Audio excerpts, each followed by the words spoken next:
on the line. We are so excited to have political commentator Erica Loewe. Good morning. Good morning. Good morning. Hey, all right.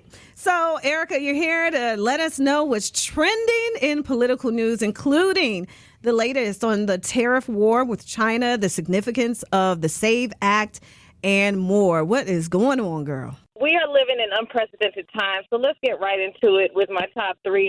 Now, let's start with the beef of all beef, China versus the United States of America. They said the U.S. went low and China is sitting next to the devil. This is quite a show, y'all. Too bad it's not on TV and it's actually real life. The president is increasing tariffs on Chinese manufacturing goods, which will make a lot of what we purchase, clothes, shoes, purses, makeup, etc., much more expensive. And China said, okay, cool. Well, we will not only tax you back, but we're going to add American companies to our unreliable entities list, and we're going to start investigating some of them. And now we're going to go to TikTok to tell the American people just how cheap it is to make these luxury brands that they're paying so much for. Do y'all remember when Suge Knight got on stage at the Source Awards and he's like, any artist that wants to be an artist and not worry about the producer being all up in the videos, come to death row? Yep. China said, come to death row. You can have all this drama and buy from us directly. Now, this is useful information and something to consider, but beware of fake news because not all of these brands are actually made in China. And some of these TikTokers are scamming and taking advantage of a vulnerable situation. So do your research before you buy directly from China, but know that there might be some options. Number two, why are we still fighting for voting rights, y'all? So the House of Representatives passed the SAVE Act last week, which requires proof of citizenship like a birth certificate or a passport to register to vote.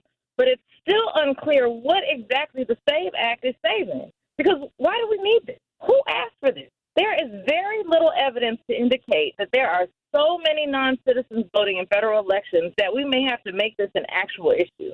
And some say it's a modern-day poll tax because it's not easy for everyone to get immediate access to these documents. And, of course, women are likely to be most impacted because we get married and change our last name. Well, y'all get married, not me. I'm single. Call me. But an estimated 69 million women have a birth certificate that doesn't match their legal name, often due to marriage or divorce, not to mention naturalized citizens, low-income folks, and rural residents who are also less likely to have immediate access to these documents. And to make it worse, they want us to go in person to submit the documents. So now we got to get up out of bed, which completely defeats the purpose of online and mail-in voter registration that was created and proven to increase voter participation. The bill goes to the Senate and will require some Democratic support to pass into law, so we need to pay attention because voter suppression is alive and well. But you know what is not alive and well? Number three, the preservation of Black history, because these new so-called DEI policies keep trying to erase us. So the National Park Service changed its webpage about Harriet Tubman and the Underground Railroad to essentially make slavery sound like a regular workday. And, of course, people noticed, and they made a fuss, and then they changed it back.